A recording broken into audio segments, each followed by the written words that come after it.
Halo, Assalamualaikum warahmatullahi wabarakatuh. Kelas 12, ketemu lagi dengan Bu Rizka. Hari Senin kita akan belajar sejarah. Sejarah hari ini kelas 12 diajar oleh Ibu Rizka ya. Kita mulai dengan masuk materi kemerdekaan harus dipertahankan. Oke, materi hari ini kita masuk di pembahasan pembentukan armada pemerintahan Republik Indonesia. Tujuannya, kenapa sih kalian harus belajar materi ini? Agar satu, menjelaskan hasil sidang PPKI pertama. Dua, menjelaskan proses pembentukan pemerintah pertama Republik Indonesia. Tiga, mendeskripsikan perubahan politik pada awal kemerdekaan. Lalu empat, menjelaskan makna penting pembentukan pemerintahan pertama bagi kehidupan bangsa Indonesia. 5. Menjelaskan perjuangan bangsa Indonesia untuk mempertahankan kemerdekaan dari ancaman sekutu melalui peperangan. Itu adalah tujuan-tujuan kenapa kalian harus belajar sejarah materi ini. Oke, kita masuk di pembahasannya.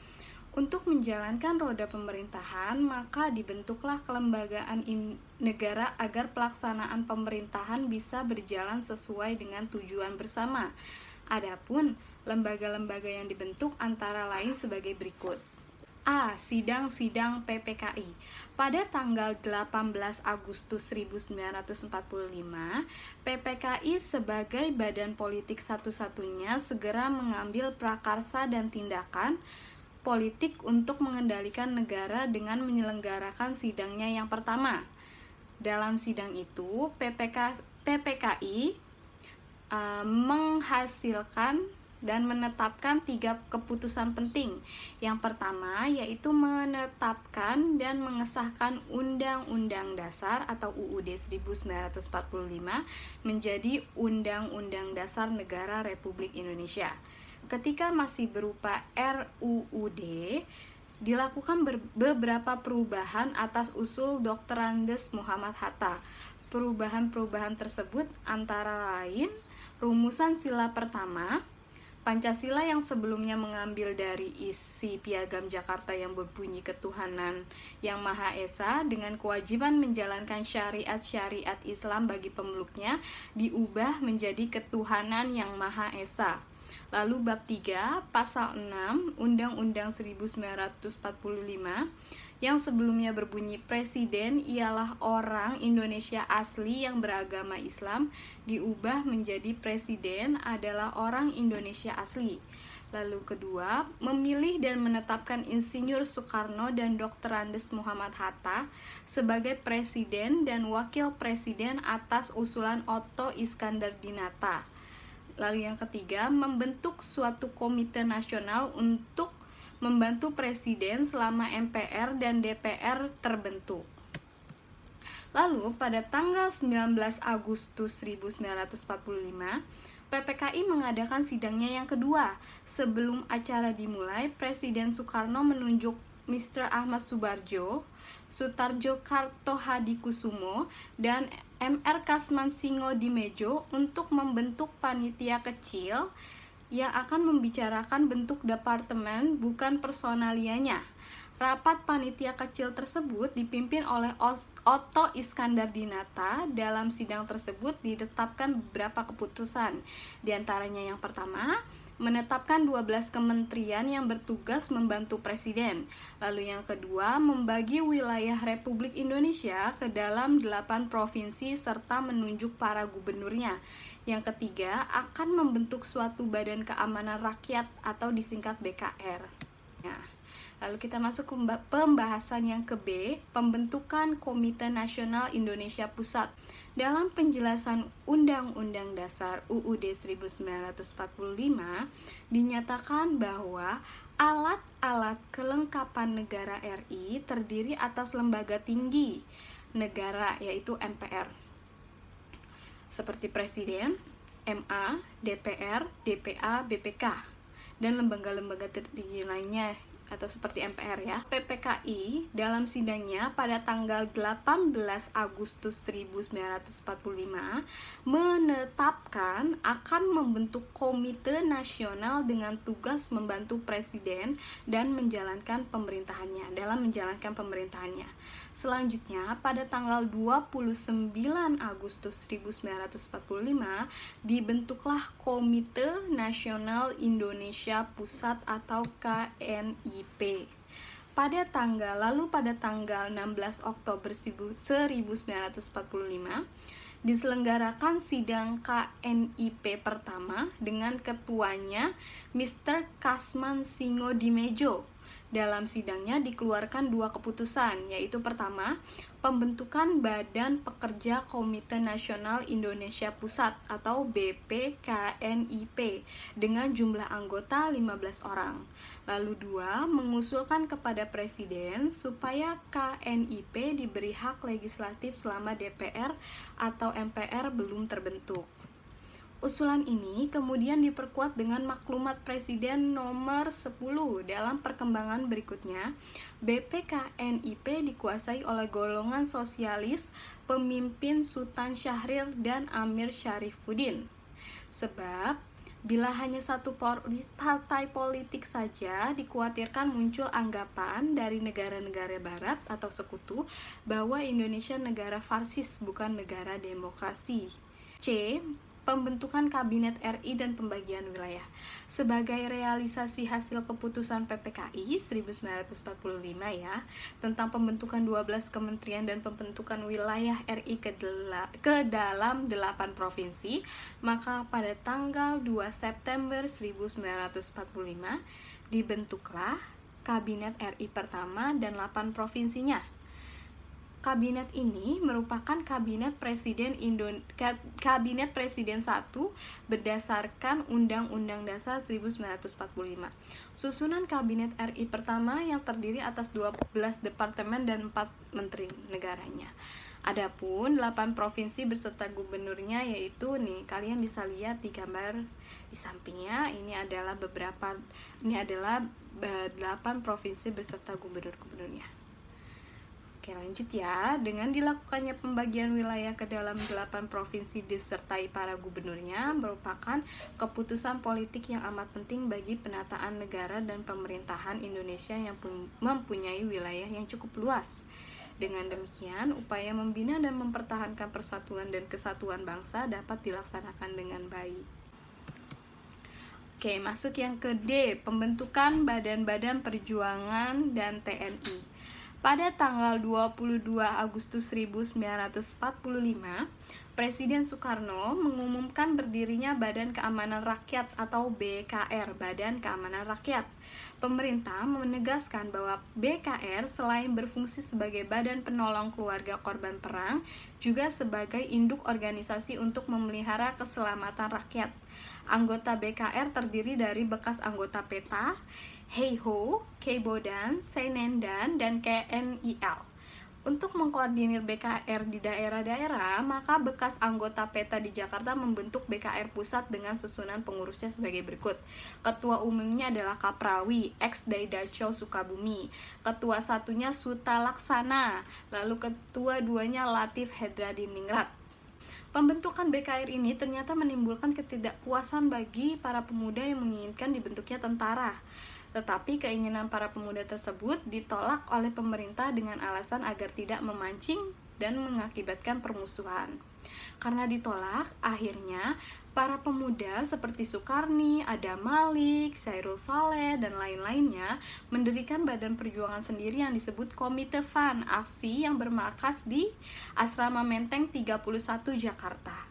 Adapun laskar-laskar pemuda yang tergabung dalam Komite FAN aksi diantaranya adalah Barisan Rakyat Indonesia atau BARA, Angkatan Pemuda Indonesia atau API, Barisan Buruh Indonesia BBI, Barisan Benteng, Hizbullah, Kebangkitan Rakyat Indonesia Sulawesi, Pemuda Indonesia Maluku, Barisan Pemberontakan Rakyat Indonesia, dan lain-lainnya. Gerakan pemuda yang tergabung dalam komite ini pada akhirnya menjadi bahan pertimbangan pemerintah dalam rangka pembentukan TNI yang juga didorong oleh situasi dan kondisi yang berat pada waktu itu. Karena kedatangan Nica ya, pada bulan September sampai Desember 1945 merupakan masa pertempuran sengit yang terjadi di kota-kota besar dalam menghadapi Nica yang dibantu oleh pasukan Inggris yang berencana menguasai kembali Indonesia. Menghadapi situasi yang kritis, maka pada tanggal 5 Oktober 1945 dibentuklah Tentara Keamanan Rakyat atau TKR dengan Kepala Staf Umumnya Letkol Orip Sumaharjo.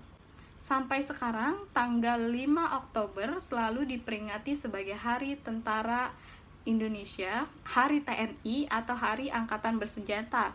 Pada tanggal 12 Oktober, pemerintah mengangkat Jenderal Sudirman sebagai Panglima Besar TKR.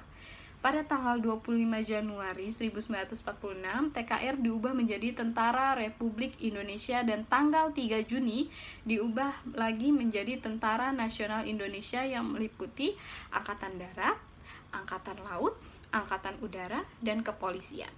Saya masuk ke pembahasan pembentukan partai politik. Sejalan dengan perkembangan politik dan pemerintahan, maka sistem kepartaian pun mengalami perubahan. Sejak awal kemerdekaan, pemerintah hanya mengakui satu partai politik yang berlaku di Indonesia, yaitu Partai Nasional Indonesia atau PNI. Namun, tokoh-tokoh bangsa Indonesia merasa tidak puas dan menganggap sudah saatnya membentuk beberapa partai politik. Pada akibat itu terjadilah maklumat pemerintah nomor 3 tanggal 3 November 1945, yaitu Presiden Soekarno mengumumkan pembentukan partai politik sebagai wadah penyaluran aspirasi rakyat Indonesia. Maklumat tersebut mendapat sambutan dari tokoh-tokoh partai politik. Adapun nama-nama partai politik yang dibentuk diantaranya yaitu Partai Nasional Indonesia atau PNI, Persatuan Rakyat Marhen Indonesia Permai, Majelis Syuro Muslim Indonesia Masyumi, Partai Kristen Indonesia Parkindo, Partai Sosialis Indonesia PSI, dan Partai Katolik Republik Indonesia PKRI. Oke, masuk ke pembahasan F, perubahan dan perkembangan politik pada awal kemerdekaan. Perkembangan awal politik pada awal kemerdekaan bertujuan agar dapat mengakomodasi suara-suara rakyat yang nantinya berguna bagi pemerintah.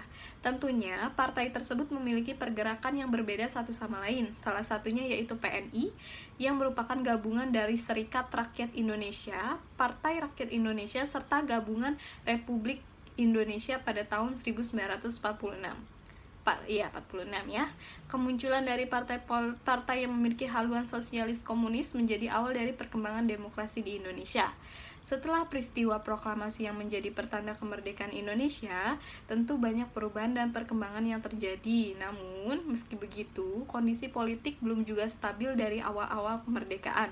Banyak faktor yang menyebabkan ketidakstabilannya. Antara lain adalah 1. Faktor internal yang mempengaruhi perkembangan awal politik, yaitu persaingan di antara partai politik yang satu dengan lainnya, terutama dalam hal perbedaan ideologi, sehingga menjadi pengaruh yang cukup besar di dalam pemerintahan Indonesia. Gangguan keamanan yang berasal dari dalam negeri. Negara Indonesia masih mencari permasalahan hukum di Indonesia yang mana sering diterapkan dalam pemerintah sehingga seringkali mengalami perubahan sistem. Lalu faktor eksternalnya, datangnya bangsa Inggris yang berbarengan dengan Nica yang ingin menjajah kembali bangsa Indonesia, sehingga menimbulkan beberapa peperangan di daerah-daerah. Nah, berikut perjalanan perkembangan politik di Indonesia dari awal kemerdekaan yang berlangsung sampai tahun 1945. Yang pertama adalah perubahan sistem presidensial ke parlementer, yaitu 3 November 1945. Yang kedua adalah KNIP dengan lembaga pemerintahan, 14 Oktober 1945. Lalu pembentukan alat kelengkapan keamanan negara, 5 Oktober 1945 sampai 7 Juni 1947. Lalu perpindahan ibu kota negara awal di tahun 1946 dan politik luar negeri awal tahun 1950. Oke, itu adalah singkatnya materi kita hari ini. Semoga dapat menambah pengetahuan kalian tentang materi hari ini. Adapun tugasnya adalah 1. Mengapa Indonesia perlu menyusun tata kehidupan berbangsa dan bernegara? 2. Apa fungsi dari Komite Nasional Indonesia Pusat atau KNIP? Ketiga, pembahasan Undang-Undang Dasar UUD 1945 dalam sidang PPKI tentang bentuk negara Indonesia telah disepakati bahwa negara Indonesia adalah negara. 4. Apa tujuan pemerintah Republik Indonesia membentuk BKR dan bukan TKR di awal kemerdekaannya? Yang kelima, pembentukan BKR telah menimbulkan beragam reaksi keras daripada pemuda dan Jepang. Jelaskan bentuk reaksi tersebut. Kalian bisa jawab di buku kalian, bisa kalian tulis atau bisa langsung jawabannya WA Japri ke Bu Rizkanya. Ini adalah materi-materinya yang sudah kita bahas hari ini. Jika ada materi yang belum dipahami atau tidak dipahami, bisa kalian tanyakan langsung ke Bu Rizka. Bu Rizka akan dengan sangat senang menjawabnya. Itu saja materi pembelajaran kita hari ini. Kurang lebihnya mohon dimaafkan. Sampai ketemu di video pembelajaran berikutnya. Wabillahi taufiq wal hidayah. Wassalamualaikum warahmatullahi wabarakatuh.